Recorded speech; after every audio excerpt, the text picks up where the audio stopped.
Hello everyone, I'm Tabish Mir from the University of Nottingham, also associated with the University of Birmingham as Honorary Research Fellow. And today we're going to talk about power electronics as a key technology for rail decarbonization. Let's do a brief overview of the contents of this presentation.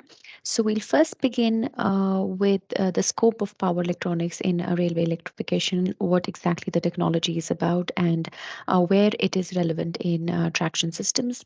We'll then move on to discuss projects that we are undertaking at the Birmingham Centre for Railway Research and Education, particularly two projects of interest. And then I will also go on to discuss some potential areas of research that we are looking at in the future. Um, so, if we talk about power electronics as a technology, I would say uh, it is a technology that facilitates the processing and control of electrical power to meet end user equipment. In this case, the end user equipment being the trains itself. So, power electronics will basically make or generate a power supply that is compatible to the to what the train actually needs. So we'll have power electronic and a power electronic interface between the grid and of course the train supply. So this is something that happens at the train substation. And then we'll have some onboard power electronics happening inside the trains in the form of motor drive inverters, where the power is further processed for the motors to control their speeds or the braking profiles of the trains. And then there might also be some auxiliary power electronics if we want to, make the best possible use of the train energy in terms of regenerative braking or in terms of using reserve energy for other purposes, as you will see in the later course of this presentation. Um, I'll now quickly move on to what we are actually doing at BCRRE. One of our first projects is grid current unbalance mitigation through power electronics Autotransformer. Now, before I go into that, I'll briefly explain what is the existing state of art in AC railway power supplies and what is going wrong with them and how do we aim to solve the problem. So if you look at the traditional railway power supply, it's a 2 into 25 kV AC system where we tap single phases from the three-phase grid, and then there is a split phase arrangement that basically generates a positive and a negative feeder. The train is, of course, connected between the overhead line or the positive feeder and the running rails, but the negative feeder and the whole split phase arrangement is essentially used to connect regularly spaced autotransformers that redirect the currents and make the system more efficient. However, looking at the traditional system, we know that there are certain inherent problems with it. One is that the train is a single phase load on the three-phase network, and although we try our level best to prevent grid current unbalance by tapping different phases at different intervals or different intervals along the length of the train line, but there is always going to be some kind of grid current unbalance in the network because of this. The other problem is the use of neutral sections. So, like I said, we try to solve the problem of grid current unbalance by tapping different pair of phases along different distances. And while the train reconnects to a different set of pair, there has to be a neutral section where the train is disconnected from the grid. And this affects the speed profile of the train and, of course, causes some deceleration there. Uh, the third problem here is the use of autotransformers at regularly spaced intervals. Of course, there are concerns with the footprint of these autotransformers and then the reactor power loading that they put on the network itself. What we are doing at BCRRE is that we want to use the same infrastructure, the same three lines, the overhead line, the negative feeder, and of course the running rails, and now convert it into a three-phase network. So we are still using the same infrastructure, but instead of using split phase or a Scott connection transformer, we propose to use a three-phase transformer at this railway substation. And this three-phase network will continue to feed the trains. The train itself still remains a single-phase load on a three-phase network, but now we have power electronics in the picture, where we have a set of back-to-back connected power converters connected across these three lines. And the train, along with this intelligently controlled power electronic converter, we ensure that this combination together acts as a three-phase load on the three-phase grid. So we ensure that we are maintaining grid current balance. And not just that, we are also actively controlling the harmonic profile of the currents that we are drawing from the grid, the reactive power, and all of that. Now, what we see as potential advantages of this topology is that A, we are using three-phase transformers instead of split phase or Scott connections. So there's more reproducibility, better efficiency, and more reliability. We are also using back-to-back converters, like I said, power electronics in the system, which acts like a compensator and together, compensates for the deficiency of the single-phase train load. So like I said, we can maintain grid current balance. We can maintain the harmonic profile of the current. And of course, since the train is always connected between the same pair of lines, we do not need any neutral sections. So this doesn't affect the speed profile, and we can use them effectively for high-speed train networks. However, when we talk about a system like this, which we have named as the power electronics autotransformer, which was sort of eliminates the need for passive autotransformers in the network, we need to assess the best location for the PEAT unit along the train line. So we've done some analysis on it, and we've discussed the optimal positioning of power electronics autotransformers. So for this, we've taken certain cases. One is the PEAT unit itself at the start of the line, and then we analyze its performance as the train moves from the start to the end of the line. If we look at the picture here, the impedances A, B, and C are basically the positive feeder impedance, the running rail impedance, and the negative feeder impedance, which we are now using as a three-phase system A, B, and C. So these impedances inherently are different in traditional systems, and we continue to use them as they are because we do not intend to change the rail infrastructure. And they will, of course, also have an impact on the grid current unbalance, and we want to keep that in account as we find the optimal position for the PEAT unit. The other case scenario could be the positioning of the PEAT system somewhere in the middle of the line, and then analyze it for the train moving from the start of the line to the end of the line. And finally, of course, the PEAT system positioned at the end of the line and the train moving from the start to the end, and then documenting the performance of the PEAT unit for each case scenario in terms of the grid current unbalance mitigation.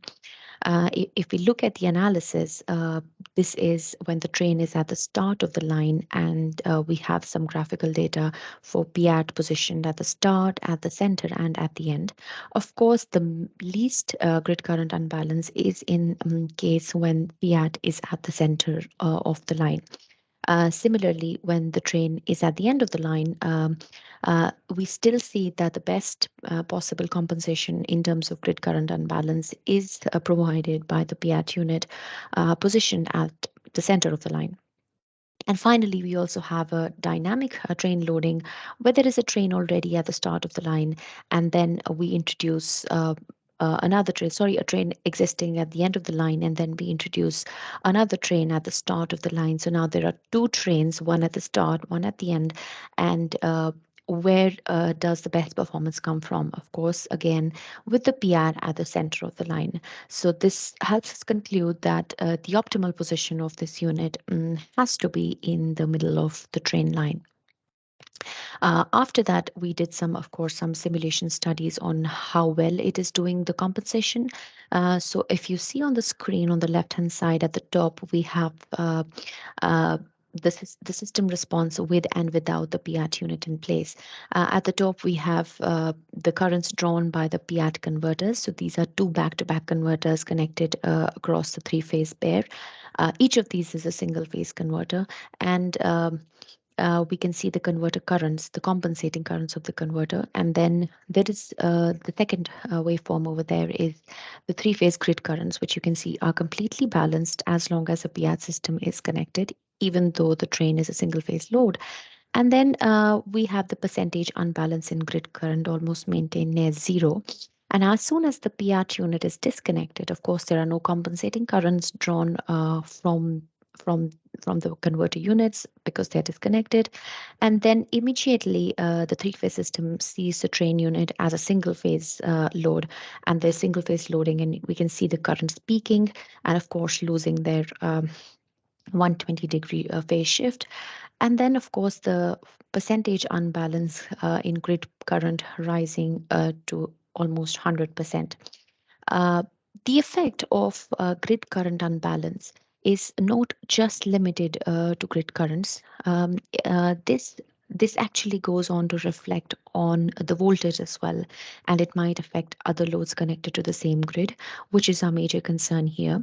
Uh, so, if we look at the voltage profile of the voltage available at the grid, that is the voltage available to the train, and not just to the train, but all other loads connected to the same grid, we see that when the PEAT unit is connected, the grid currents, the grid voltages are almost completely balanced.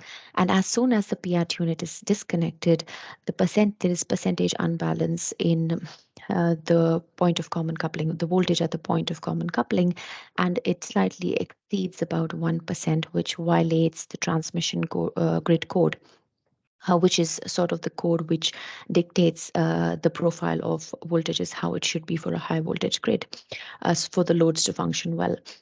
So we can see that with the PEAT unit connected, we can still contain the grid voltage unbalance within nominal parameters. However, without the PEAT unit, there is significant unbalance, 100% unbalance in the grid current, which reflects to more than 1% unbalance in the voltage at the point of common coupling. And with PEAT unit in place, we nearly maintain both of these current unbalance as well as voltage unbalance pretty much around zero.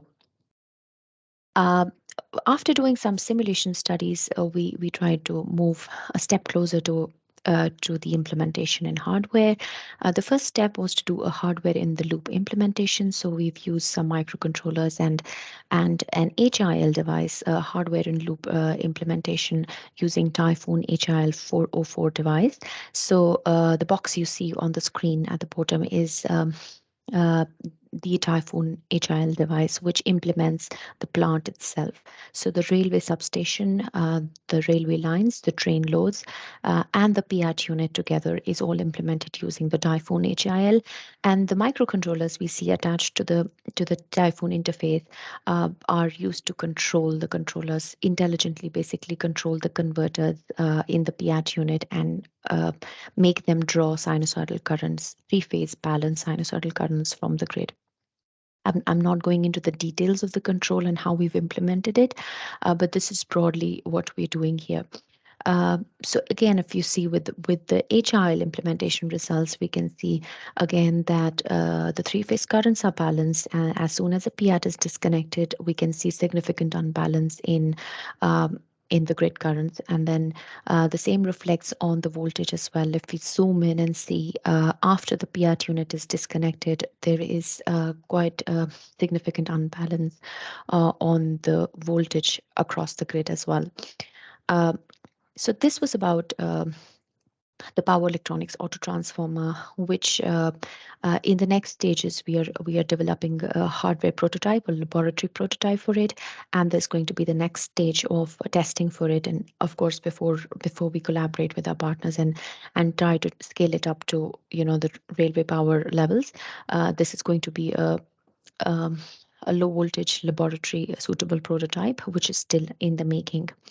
The second project that we are working on is grid forming EV charging infrastructure from railway reserve capacity. The idea is We all know that EVs, electric vehicles, are the next big thing. However, the major hindrance in adopting more EVs on the roads is the impact that they're going to have on the grid itself, because we do not have so much capacity, existing capacity, and it's not practically or economically feasible to revamp the entire infrastructure. The second hindrance is, of course, not having enough infrastructure, and then the impact it will have on the grid in terms of power quality, or in terms of loading, etc. How to basically use the existing infrastructure and accommodate all the incoming electric vehicle load. One of the things we thought is that almost all train substations are designed with significant reserve capacity, and almost no substation is used always to its maximum capacity, except, of course, when trains are approaching the station and accelerating and quite close to the particular station. So we thought that maybe we could, use this reserve capacity that train substations inherently have, and use them to create an EV charging infrastructure in the parking lots in and around a train station. However, of course, train power supply is not, um, cannot be directly used for EV charging, and that's where power electronics comes into picture to process that power and make it compatible with end user equipment. Like I said, in this case, EV chargers. So we have a single line diagram of what we are thinking. So of course, we're still talking about the traditional power railway power supply, where you have a three-phase supply connected, converted into a split phase, a 2 into 25 kV arrangement, and then there are trains with neutral sections. And we have some feeders feeding this single phase supply using appropriate step down transformers to step them down to about 500 volts from 25 kV. And the single phase converter is further, used to um, convert the single phase 500-volt AC into a DC regulated DC supply, which then is converted into three-phase AC supply for local three-phase AC grid. So this is a set of grid forming converters. We are forming a local three-phase grid for three-phase EV chargers. We could also have single-phase EV chargers on it, or we could have power electronics interface batteries. So when trains are accelerating or they're coming close to the station and the railway reserve capacity is not available, we could use the battery bank to support EV charging. So there is scope for, ensuring that there is consistent support to the EV chargers. There's a lot of scope over there to be explored. We could also use the decelerating of energy of trains to and redirect it to the battery bank. And when they're accelerating, the battery bank could in turns feed energy back to the EV chargers. The concern here is that we may not just have three-phase chargers on this local grid. We may also have some single-phase chargers. So again, there could be unbalance on this local grid. And the converters that are generating this grid, again, have to be intelligently controlled so that they still maintain a balanced three-phase output voltage, a stiff grid, even though the currents drawn from them are, not exactly equal from all the phases. The laboratory prototype of what we've designed has a basic circuit, like I said, a single phase voltage source converter, followed by a three-phase voltage source converter, where each leg is independently controlled because we know that each phase might be differently loaded. And then we have a delta Y transformer to tap the unbalanced components and keep the negative sequence circulating in the on the delta side and not transmitted to the load side.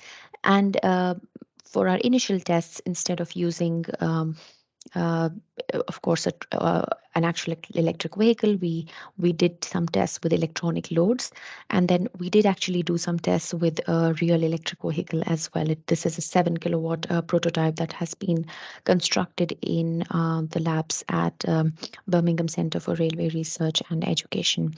I'll have a picture for you of the laboratory prototype at the top here we have the converters, the voltage source converters and their controller circuits. At the top you can see the green boards is where the controllers rest, and then inside the cubicle we have the high voltage converters and all their components. And then below that we can see the interfacing inductors and transformers, so basically all the passives and filters in the circuit. And then at the bottom are the programmable three-phase electronic loads, which can be programmed to act as a balanced three-phase load, so balanced three-phase EV charging, or unbalanced load, which means a mix of three-phase and single-phase EV charging. And then we have the Alphan electric vehicle supply equipment.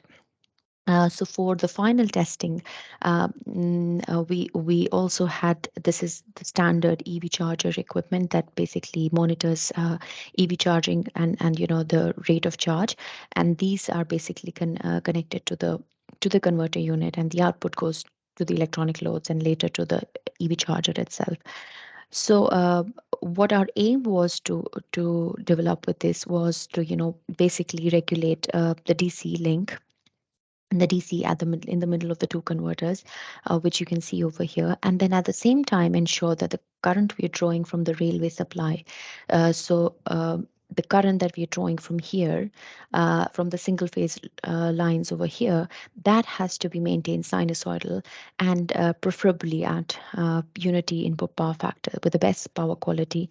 And we have ensured that, as you can see, we have nice sine waves being drawn from the railway grid, from the single phase railway line.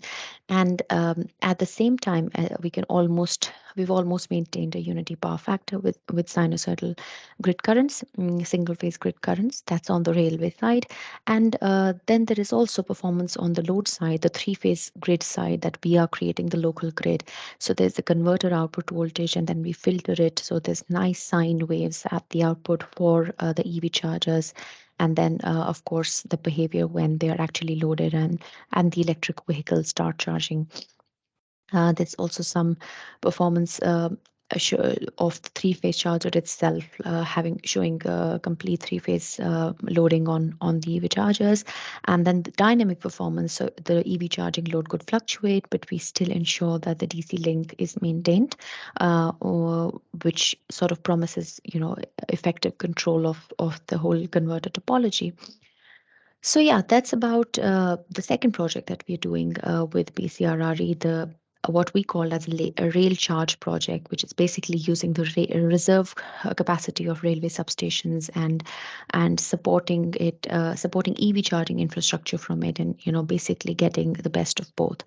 Um, some other potential areas of research that we are looking into is utilizing the decelerating energy of trains and to support weak grids. This is especially true for DC train networks in far off areas where generally when a train comes to halt, the entire braking energy of the train is dissipated in heavy duty resistors, which is just basically wasting that energy. And of course, there's requirement for using huge resistors to dissipate that energy.